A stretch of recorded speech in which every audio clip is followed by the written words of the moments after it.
Ini cerita tentang pelaut tertangguh di Nusantara. Tentang mereka yang berabad-abad mengarungi samudera. Tentang penghuni tepi pantai yang tersebar di wilayah Nusantara. Mereka adalah orang Bajo atau kerap juga disebut orang laut, sama Bajau atau Gipsi Laut.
Teluk Tomini, ibarat rumah bagi orang Bualemo.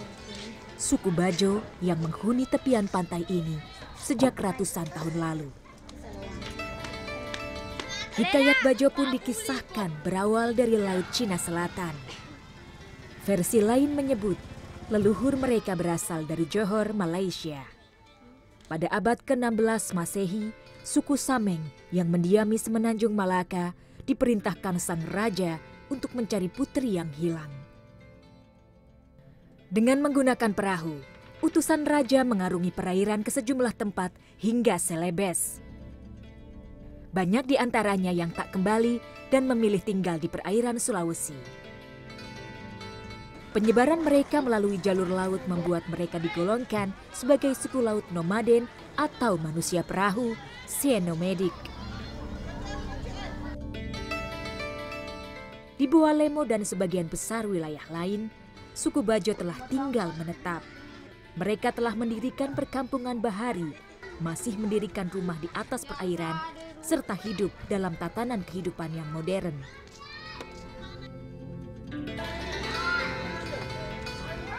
Desa ini dihuni oleh 1.500 jiwa dan telah ditahbiskan menjadi desa wisata. Cara hidup yang tak pernah lepas dari aroma laut membuat cerita dari suku Bajo selalu menarik ditelisik.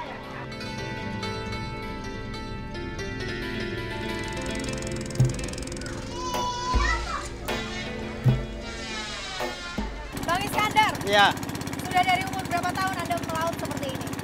udah dari umur 17. 17 masih sangat muda sih. Tapi hitungannya kalau 17 tahun waktu Bang Iskandar itu sudah termasuk tua nggak? Atau sudah termasuk dewasa nggak terjun ke laut? Agak dewasanya sedikit. Agak dewasa. Ya. Biasanya kalau orang-orang dulu bisa umur berapa tuh ke laut? Kalau orang-orang dulu itu usianya masih 13 sudah bisa melaut. Oh. Jadi waktu itu lulus sekolah ikut ke laut? Iya. Banyak nggak yang sekarang lulusan SD atau sekarang sudah mulai berubah? Sudah mulai, kalau sekarang sudah mulai berubah. Banyak anak-anak juga ikut ke laut atau enggak? Tidak ada lagi sekarang. Tidak ada lagi. Kebanyakan memang sekolah kan? Iya, sekolah. Jadi yang sekarang melaut kebanyakan? Orang tua yang dewasa, yang sudah punya istri lah. Oh, yang sudah punya istri, Nah, yang punya sudah rumah tua tangga. gitu ya.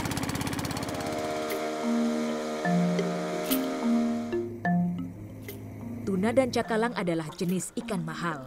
Ikan ini bisa dihargai puluhan bahkan ratusan ribu rupiah per kilogramnya. Tuna dan perairan Tomini pun termasuk komoditi ekspor ke berbagai negara di Amerika dan Eropa. Kayu. Perahu dipacu, mendekati rakit. Disinilah kami akan berburu. Rakit dengan lampu bertenaga solar ini didirikan oleh para nelayan untuk menarik ikan-ikan besar.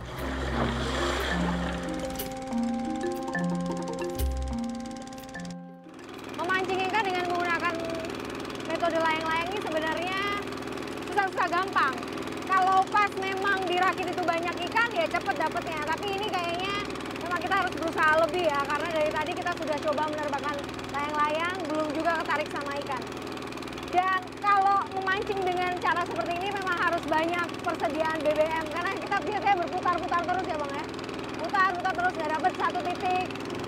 Kita harus geser ke rakit yang lain, harus geser lagi gitu. Jadi lumayan agak boros BBM-nya. Aduh. Panas terik semakin tak bersahabat. Iskandar mengajak saya singgah sebentar di pulau terdekat, Pulau Idaman.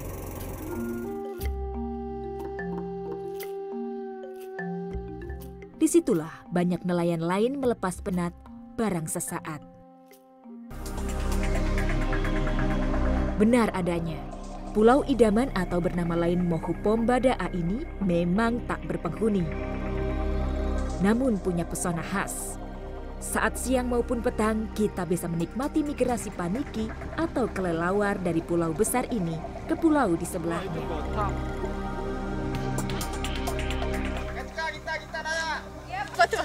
Mari makan, sudah masak, sudah matang.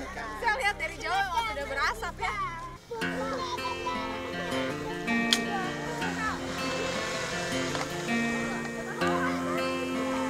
Di tepi pantai beberapa nelayan sibuk membakar ikan. Tentu saja perut yang keroncongan tak membuat kami segan menghampiri mereka. Orang Bajo bilangnya apa kalau Sashimi. potong kayak gini? Orang Bajo bilang tita. Tita tuh dipotong. Potong. Oke, nah udah itu di. Mantap. Enak. Mantap ya? Mantap. Wah, ini sashiminya orang Bajo. Gohu dan ikan bakar sederhana ini setidaknya menjadi pelipur lara kami karena pulang dengan tangan hampa. Namun dari sajian sederhana ini tersirat ciri khas Bajo. Dalam kesederhanaan tersimpan sebongkah kekuatan. Kebersamaan dalam setiap suapan bersama masyarakat lokal adalah kenikmatan. Ketika segala biru menyatu dalam sepoi angin pantai, maka kesadaran hanya tertuju pada keindahan dan rasa syukur.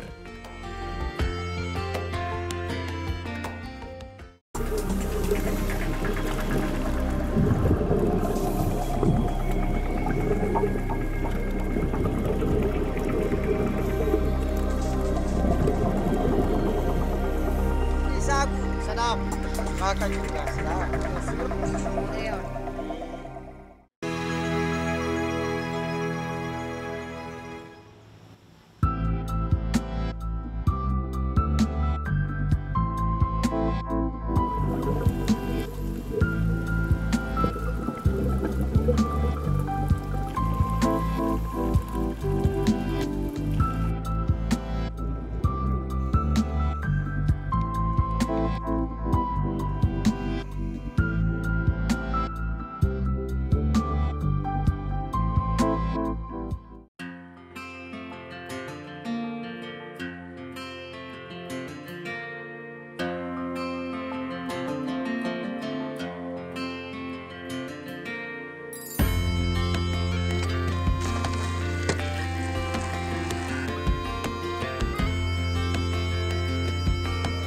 Orang Bajo memiliki banyak cara untuk berburu ikan.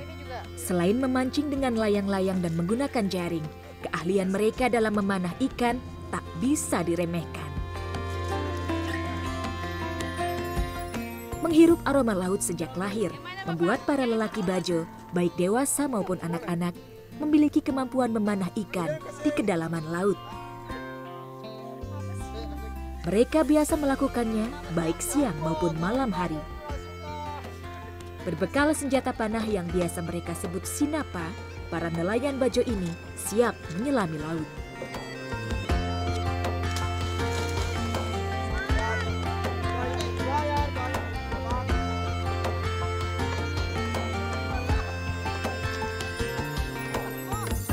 Pak Dingo, ini apa namanya? Alat panah ini apa namanya? Kalau orang Bajo bilang. Kalau orang Bajo kawan. Kawan. Ya. Namanya kawan. Ini dari besi. Besi stainless. Oh, dari stainless. Di ujungnya emang cukup runcing. Ya dikasih runcing. Ini ada paku ya? Ya, kasih lubang dulu, baru kaitkan kasih masuk di dalam, baru copis supaya dia tertahan, kasih lebar di sini. Oh iya, jadi begitu memanah dia nggak lepas ikannya ya. Jadi ini ada kaitnya gitu. Kait bagian kan. Gitu. Ini apa namanya kaitnya ini? Gehena. Gehena gitu.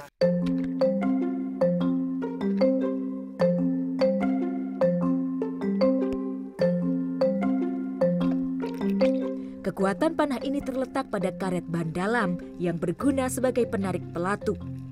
Besi runcing sebagai anak panah pun siap melesat memburu sang ikan. Tidak hanya menangkap ikan di perairan dangkal saja, tangkapan nelayan akan semakin melimpah jika dilakukan pada kedalaman puluhan meter. Tanpa menggunakan alat bantu pernapasan, mereka bisa bertahan naik turun ke permukaan hingga berjam-jam.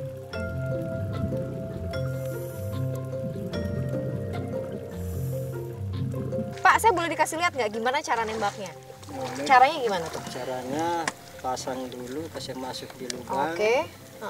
Baru terus. Oh, ini ada kayak karet gitu ya? Karet. Dari ban. Kasih masuk di Ban dalam. tempat kaitnya kalau ini dikasih lubang dulu. Kasih lubang. Terus di baru sini. kasih masuk. Baru Iya. ini lepas. Oh, di sini ada juga kaitnya. Jadi modelnya memang persis kayak tembakan gitu. Oke, saya tarik ya, Pak. Ya. Ke atas ke bawah. Ke bawah. Oke. Ya, Macam pistol kan. macam pistol betul. Tarik begini. Jadi nggak heran sih karena memang kekuatannya ada di sini saya Ya, pikir. kekuatannya ada di sini. Ini di karetnya, Ya. dipakainya ini pakai ban dalam ya, Pak ya. Dalam. Jadi dia Ya, baru bikin tali macam nilon, pakai senar, ha? senar, Nilon. baru bikin di sini, ikat. Nah, ini baru ini lagi ikat.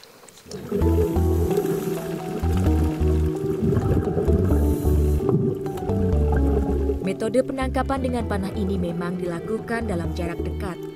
Jika ikan berukuran besar, maka para nelayan akan memanah dengan berkelompok. Tengoklah, tak butuh waktu lama bagi nelayan Bajo untuk mendapatkan banyak tangkapan. Jenis belut laut, cumi, dan ikan-ikan karang pun dalam sekejap mereka dapatkan. Bagi sebagian besar orang Bajo, memanah ikan biasa mereka lakukan untuk memenuhi kebutuhan makan saja. Untuk mendapatkan hasil yang besar, mereka harus pergi ke perairan lepas, menjaring atau memancing ikan-ikan besar.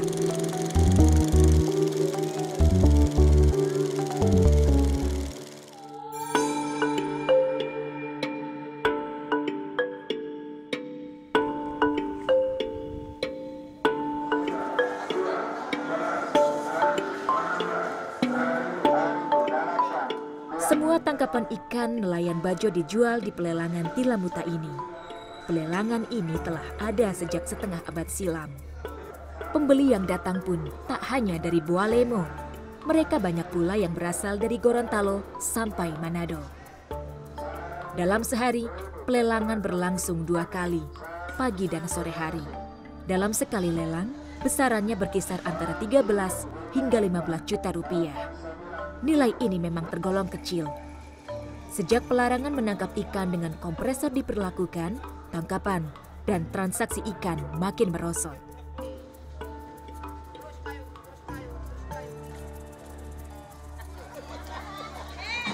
Suku Bajo hingga kini belum memiliki bangunan pasar tersendiri. Transaksi jual beli pun dilakukan di sepanjang jalan ini. Bukan pasar yang cukup besar, hanya pasar sederhana yang kebanyakan menjual makanan pokok saja. Di beberapa kesempatan masih ada penjual dan pembeli yang melakukan barter.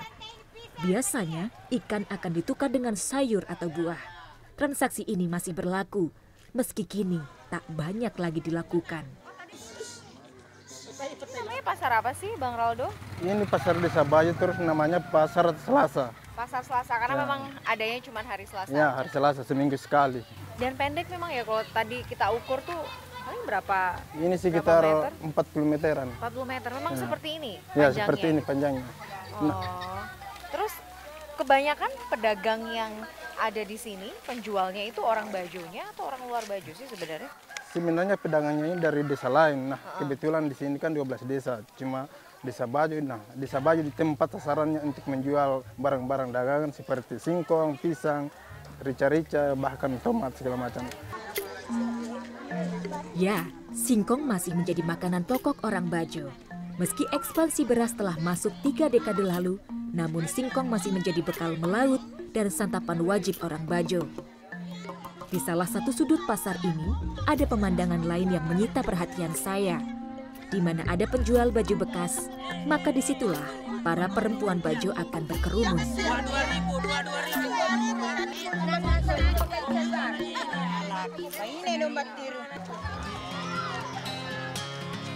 Lembar kisah Bajo tak selamanya menarik. Ada satu ironi terselip dalam keramaian pasar pagi ini. Ya, di saat jam sekolah berlangsung, banyak anak-anak yang justru sibuk dengan mainan, bukan dengan buku atau pena. Sini saya melihat banyak sekali pemuda, kemudian anak-anak yang ini kan jamnya jam sekolah sebenarnya. Tapi masih beraktivitas di pasar juga, itu juga lagi apa? Apa itu? Ini ya, penjual mainan. Ya, penjual mainan. Anak-anak usia sekolah sebenarnya. Ya, sebenarnya itu anak-anak yang putus sekolah cuma gara-gara mungkin ekonomi orang tuanya lemah, nah tidak mampu lagi untuk membiayai anak-anaknya. Jadi mereka kebanyakan putus sekolah sejak kelas 2 SD, kelas 1. Ini kan benar kan? Ini kan masih jam sekolah kemudian. Anak-anak usia sekolah masih sibuk. Ada yang TK, ada juga yang putus SD. Oke, memang banyak seperti itu. Masih banyak. Masih banyak. Terus kayak pemuda-pemuda usia belasan mungkin usia SMA, usia SMP. Juga banyak yang putus sekolah. Mereka ada kelas 2 SMA, ada kelas 2 SD, bahkan sampai kelas 5 SD putus sekolah. Mereka ikut melaut atau bagaimana? Ya, mereka ikut melaut, ikut sama orang tuanya, ikut sama pamannya, bahkan sama tantenya kalau bisa perlu ditemani.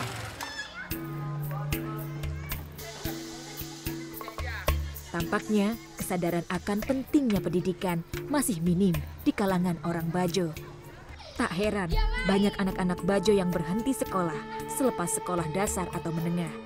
Hidup mereka pun dilanjutkan dengan melaut atau memilih merantau ke kota besar.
Budaya Bajo Bowalemo semakin berwarna dengan adanya tarian khas bernama Kuntau. Tarian tradisional ini mirip dengan tarian suku Bugis, Buton maupun Mandar. Tarian ini diwariskan turun-temurun. Gerak badan sang pemain begitu lentur mengikuti irama gendang. Tari ini bisa dilakukan tidak hanya oleh pria. Para perempuan juga bisa menarikan tarian yang melambangkan kesatriaan sejati ini.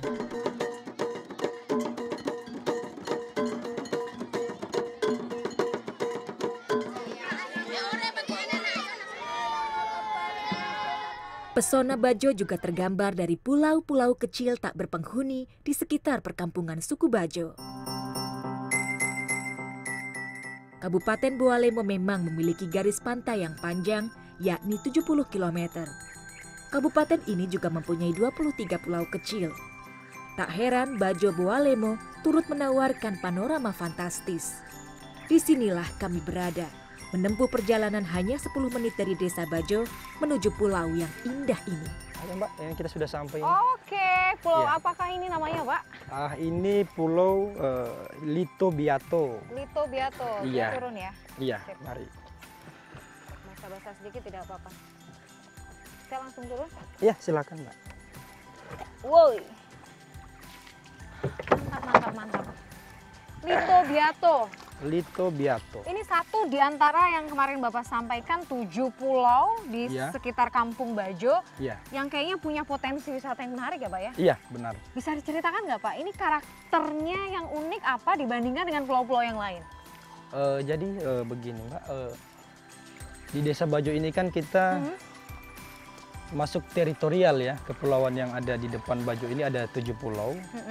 Salah satunya pulau ini Biato, Ya. yang tentunya ini berbeda dengan pulau-pulau yang lain. Dari 7 pulau ini kita lihat baik dari bentuk pulau, kemudian Iya ada sih. bebatuan dan pasir putihnya ini lengkap semua Pak. Kalau lengkap semua Bu ya. Kalau di pulau-pulau yang lain itu nggak ada batu-batu seperti ini, nggak ada. Dan padang rumput ya, ada padang rumputnya. Kalau yang lain kan didominasi oleh pohon mangrove Iya, dan pohon kelapa begitu ya. Iya. Ini kecil tapi kayaknya memang didominasi oleh padang rumput gitu. iya benar. Kita bisa naik ke atas nggak Pak? Bisa, ayo. Boleh ya saya diantar ya? Bisa, Kita lihat. mari. Iya, Cantik banget. iya, silakan.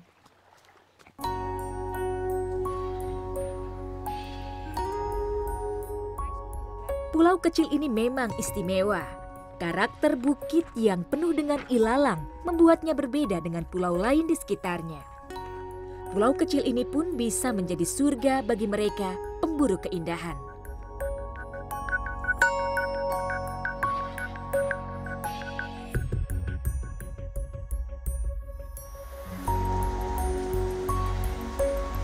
Tak jauh dari Desa Bajo, surga lain yang menawarkan keromantisan.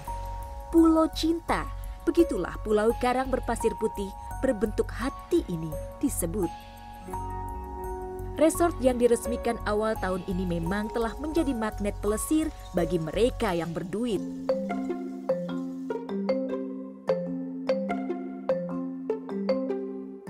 Didesain minimalis serta eksklusif, resort ini menawarkan tidak hanya kedamaian langit dan laut yang membiru, namun juga pesona bawah laut yang memukau.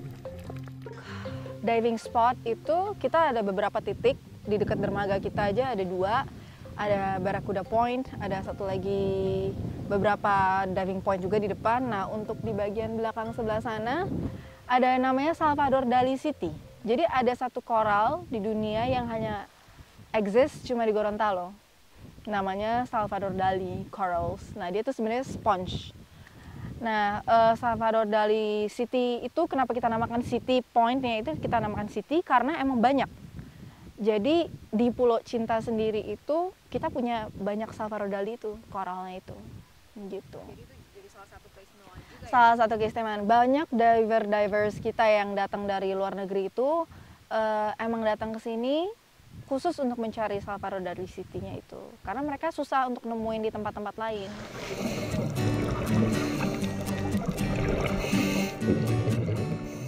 Ya, bagi pegiat selam, spong cantik bernama Salvador Dali memang menjadi primadona. Spesies bernama Latin Petrosia lignosa ini termasuk dalam kingdom Animalia dan hanya terdapat di Gorontalo saja. Nama Salvador Dali diberikan oleh Rancho Allen, seorang pegiat selam Gorontalo asal Amerika Serikat. Nama ini terinspirasi dari lukisan La Enigma del Desiderio karya Salvador Dali, seorang pelukis Spanyol beraliran surrealis. Warna-warni bawah laut perairan Boalemo sangat menjanjikan. Surga bawah laut Gorontalo pun bisa disejajarkan dengan Alor maupun Bunaken. Namun tentu saja potensi ini harus terus dipoles agar semakin menawan dan jauh dari kerusakan.